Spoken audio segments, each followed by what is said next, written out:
السلام عليكم. في هذا الفيديو ان شاء الله غادي نحاولوا نشوفوا كيفاش غتعرف راسك انك واش حرقتي الفيزا او لا ما حرقتيهاش، حيت كاين بزاف ديال الاخوان اللي كيمشي ويجي يعني تيكثر بزاف ديال المشيات وما تيبقاش عارف واش انه فات يعني المده القانونيه المسموح بها ولا لا. ومن طبيعه الحال كنهضر على الناس اللي عندهم فيزا فيها اكثر من 6 شهور، يعني عنده فيزا فيها عام عامين 3 سنين 4 سنين، يعني عنده على الاقل 6 شهور، يعني من 6 شهور الفوق. فاش كيعطيوك 3 شهور و تيعطيوك واحد المدة ديال يعني أقل شيء هو 6 شهور، يعني نتا اختار فين بغيتي دوز ديك 3 شهور، تقدر تمشي شهر و ترجع و تمشي شهرين و ترجع، يعني هاد المدة. كيفاش كيديرو هما الحساب؟ حيت هما فاش كيتحاسبو معاك على آخر 180 يوم، ماشي كيتحاسبو معاك على طول العام ولا على طول شهرين ولا شحال، يعني آخر 180 يوم. يعني بحال دابا اليوم 3 شهر جوج، يعني غيتحاسبو معاك أحسن من اليوم 180 يوم. كاين اللي تيقولك 6 شهور، 6 شهور راه حنا كنعرفو الشهور اللي كاين اللي فيه 30 كاين اللي فيه 31، يعني إلا جيتي دير بهاد القضية د 6 شهور غتلقى راسك 184 يوم ولا 183 يوم، وتقدر تلقى راسك حرقتي الفيزا بسبب خطأ بسيط مكنتيش عارفو. إذا على بركة الله، السيت اللي غادي نخدمو هو هذا، غادي نخليلكم الرابط ديالو يعني في أسفل الفيديو. هنا راه كاينين اللغات، كتشوف اللغة اللي بغيتي. نديرو حنا الفرنسية، كيف ما كتلاحظوا هذه بالفرنسية. أول حاجة هنا كدير تاريخ السفر المقبل ديالك، نقولوا مثلا واحد الشخص غادي يسافر مثلا في الآخر ديال هاد الشهر، غيسافر مثلا نهار 28 في شهر جوج، يعني قبل رمضان بشي 3 أيام ولا 4 أيام، يعني باش يبدا الحساب من هاد البلاصة.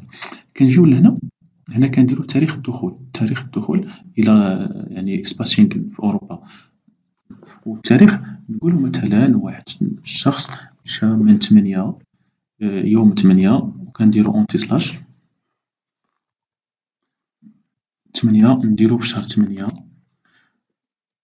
ونقولو مثلا رجع هنا 24، هادي السنة كدير 24 ولا 25 اللي على حساب، وغنديرو تاريخ العودة ديالو يعني لأرض الوطن كانت نقولو على سبيل المثال 15 في 9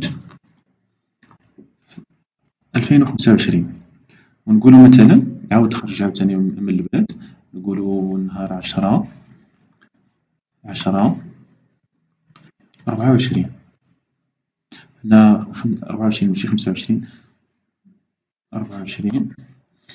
وغنقولو تاريخ العودة إلى أرض الوطن كانت مثلا نهار 6، ديما 6 خاص يكون صفر، إلا كان رقم واحد نزيدو صفر، في 6/11/2024.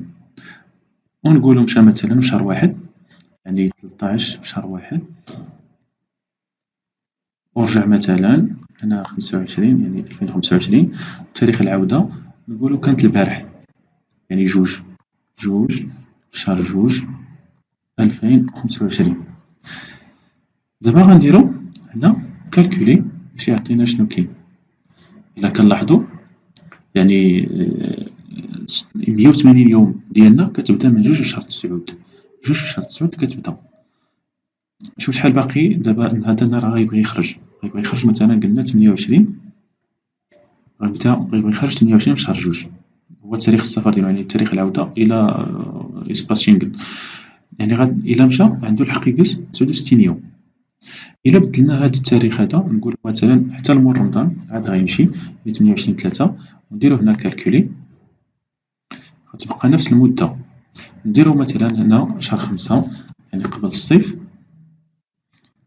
غتولي 90 يوم، يعني مبقاتش هذا. إلا درنا على سبيل المثال غيمشي مثلا من بعد 3 أيام، اليوم 3 في شهر جوج، يعني نديرو نهار 5 في شهر جوج، هنا نديرو شهر جوج ونديرو 5 وغنديرو كالكولي بقات ليه 41.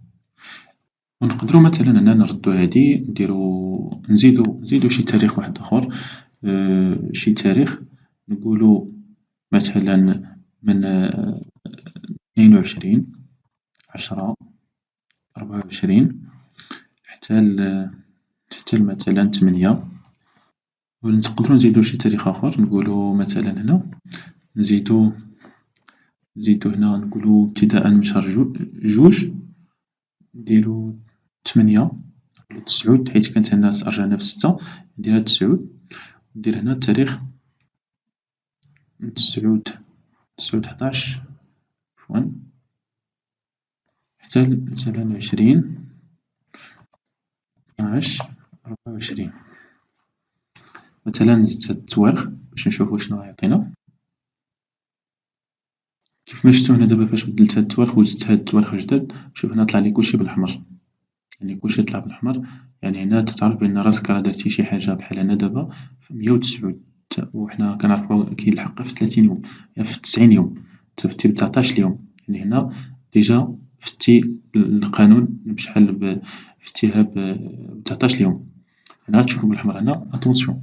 هذا هو الموقع باش اللي كيحسب لينا عدد الأيام اللي بقات، و طريقة الاستعمال ديالو طريقة بسيطة، يعني ساهل باش أنك تخدمو، و أي واحد عندو فيزا فيها كتر من عام أو عامين خاصو يبقى يفيريفي هنا باش ميحاولش يحرقها، حيت إلا فتيها غا بنهار كتسمى حرقتيها و مغاديش يعاود يعطيوها ليك مرة أخرى، والله يسر الجميع.